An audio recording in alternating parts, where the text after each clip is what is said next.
শিক্ষার্থীদের আন্দোলনের মুখে সিরাজগঞ্জে রবীন্দ্র বিশ্ববিদ্যালয় স্থায়ী ক্যাম্পাস নির্মাণ প্রকল্পের অনুমোদন দিয়েছে জাতীয় অর্থনৈতিক পরিষদের নির্বাহী কমিটি একনেক। এছাড়া রংপুরে টেকসই কৃষি উন্নয়নে প্রযুক্তি সম্প্রসারণ সহ ৯,৩৬১ কোটি টাকা ব্যয়ে ১১টি প্রকল্প অনুমোদন দেওয়া হয়েছে। একনেক চেয়ারপারসন প্রধান উপদেষ্টা ডক্টর মোহাম্মদ ইউনূসের সভাপতিত্বে বৈঠক শেষে ব্রিফিংয়ে পরিকল্পনা উপদেষ্টা ওয়াহিদ উদ্দিন মাহমুদ জানান, নির্বাচিত সরকার আসার আগেই আগামী বাজেটের রূপরেখা দেবে অন্তর্বর্তী সরকার। শারফু আলমের রিপোর্ট। সিরাজগঞ্জে রবীন্দ্র বিশ্ববিদ্যালয় স্থায়ী ক্যাম্পাস নির্মাণের দাবিতে সড়ক ও রেলপথ অবরোধের পর শনিবার থেকে গণ অনশন করছিলেন শিক্ষার্থীরা। তাদের সাথে একাত্মতা জানিয়ে অস্থায়ী একাডেমিক ভবনের সামনে প্রতীকী অনশন করেন শিক্ষক কর্মকর্তা কর্মচারীরা। অবশেষে শিক্ষার্থীদের টানা আন্দোলনের মুখে অন্তর্বর্তী সরকারের ১৩তম একনেক সভায় ৫১৯ কোটি টাকা ব্যয়ে রবীন্দ্র বিশ্ববিদ্যালয়ের স্থায়ী ক্যাম্পাস স্থাপনের একটি প্রকল্পের চূড়ান্ত অনুমোদন দেয়া হয়। তবে অনুমতি পেলেও চলন বিলের একাংশে বিশ্ববিদ্যালয়টির ক্যাম্পাস নির্মাণে পরিবেশের ছাড়পত্র নিয়ে এখনও ধোঁয়াশা কাটেনি। নতুন করে স্থায়ী অবকাঠামো নির্মাণ প্রয়োজন।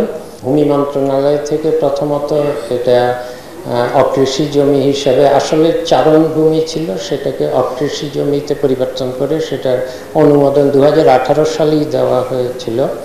অন্যান্য যেসব ছাড়পত্র কাগজে কলমে সবই আছে। এই ধরনের প্রকল্প ছাড়পত্রের জন্য পরিবেশ মন্ত্রণালয়ে যায়। তো এখন এটা পরিবেশ মন্ত্রণালয়ে ছাড়পত্রের দরকার হবে। এলএমই সার্টিফাইড বিশ্বসেরা কপারে তৈরি ওয়ালটন কেবলস, যা আপনার স্থাপনাকে রাখবে সব সময় নিরাপদ। এছাড়াও সারা দেশে উপজেলা পর্যায়ে ২,৮৫৫ কোটি টাকা খরচে ১,০০০ আসনের মিনি স্টেডিয়াম সহ মোট ১১টি প্রকল্পের অনুমোদন দেয়া হয় একনেক সভায়। প্রস্তাবিত সংশোধিত প্রকল্পে কয়েক দফায় বাজেট বরাদ্দ নিয়ে দুর্নীতি হয়েছে কিনা এমন প্রশ্নের জবাব এড়িয়ে যান পরিকল্পনা উপদেষ্টা।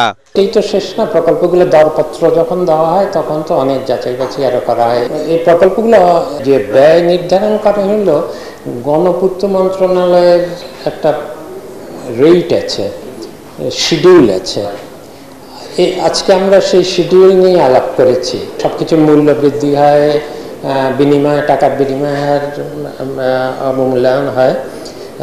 এই শিডিউলগুলোর অনেকে সন্দেহ করতে পারে এই শিডিউলগুলোই কি বাড়িয়ে দেখানো হয় কিনা। এদিকে রবীন্দ্র বিশ্ববিদ্যালয়ের স্থায়ী ক্যাম্পাস নির্মাণের প্রকল্প একনেকে অনুমোদনের খবরে শিক্ষার্থীরা অনশন ভেঙে আনন্দ উল্লাস করেন। এ সময় তাদের বিজয় স্লোগানে বিমর্ষ ক্যাম্পাস মুহূর্তের মধ্যে মুখরিত হয়ে ওঠে। শারফুল আলম, এটিএন বাংলা, ঢাকা।